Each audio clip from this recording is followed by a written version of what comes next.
In this video, we will try to understand the development in local self-government in India, and our focus should be development before 1947. We are not going to discuss right in this video development after 1947, right.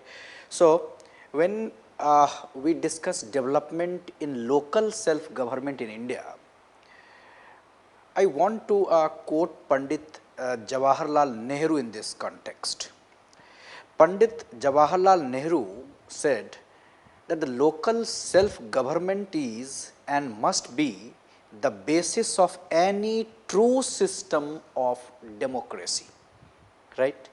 So, this statement of Nehru will indicate you that exactly what, right, or exactly why local self government is important. And fortunately, the institutions of local self government have flourished in India since time immemorial. If you have some idea about ancient period, during Harappan period, during Vedic period, right, during Mauryan period, right, you have evidence of local self government. If you remember, during Harappan period, basic civil services, civic services like maintenance of streets, providing of street lights as they are indicating, water supply, drainage, they all were taken care of in a fashion of modern local self government. Then we have reference of local self government in the Vedas, in the epics like Ramayana and Mahabharata, in the Upanishad, and of course in Kautilya's Arthashastra. Right, in the history of South India, Chola period is known for development of local self government, and under the Mughal Empire, the villages were allowed to manage their own internal affairs. So, this kind of idea we are getting in ancient, and then of course, I indicated that even in the medieval India, we are getting evidence of this kind of local self government. But actual story regarding local self government began during British period, and in 1687 municipal corporation was set up in Madras.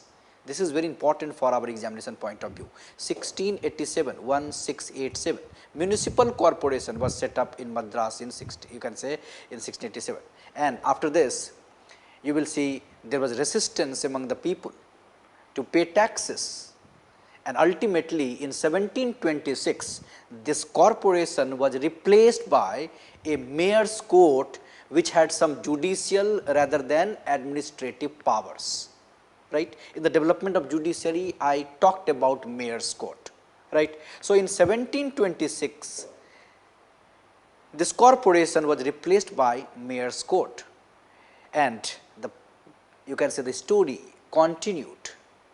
A statutory status, right, was not given, you can say till the beginning of the 18th century, and statutory status was given in 1793 when a Charter Act was passed, and subsequently justice of peace, you can say justices of peace, if you have heard about this term, were appointed to look after municipal administration in the presidency towns of Madras, Calcutta and Bombay. So, development continued.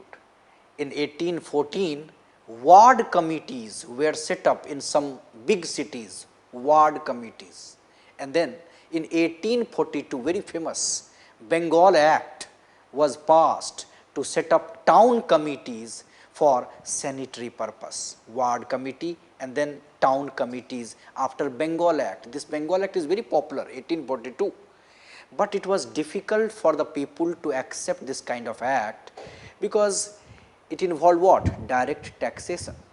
And finally, in 1850, an act was passed with the provisions of indirect taxation for the whole country. So, 1850 is very important, and after that you know that Indian Council Act of 1861 inaugurated the policy of legislative devolution, and because of this there was development of local self-government. In 1870, Lord Mayo declared the policy of financial decentralization, which stressed the need of associating Indians in administration, decentralization of certain responsibility to the provinces, and strengthening of municipal government for this purpose. So, Mayo resolution of 1870, very popular, right, for examination point of view, right, we have to remember, it is, right, you can say very important in the development of local self-government. After this resolution, right, what you call Mayo's resolution, 1870, you have a very famous resolution called Lord Ripon's resolution of 1882. And always remember, Lord Ripon is considered as father of local self-government in India. He sought to revolutionize the basic approach to local self-government, and he, you can say, tried to make the first sincere effort to Indianize the local self-government. Indianize the local self-government. So, this 1880 development, 1882 resolution of Lord Ripon is very important, right, for our examination point of view. And always remember that Ripon's role, right, is very important regarding Indianization. Therefore, he is also called, right, the father of local self-government. So, election element and the Indianization. Then after you can say some time in 1907, there was a Royal Commission on Decentralization presided over by Hobhouse, played important role in the development of local self-government. So, Royal Commission on Decentralization presided over by Hobhouse, and it submitted its report in 1909, and it contributed in a lot in the development of local self-government. And then 1919 Act played important role, and with the passing of Government of India Act 1919, local self-government was transferred to Indian ministers who were anxious to make the pattern, this pattern of local self-government more effective.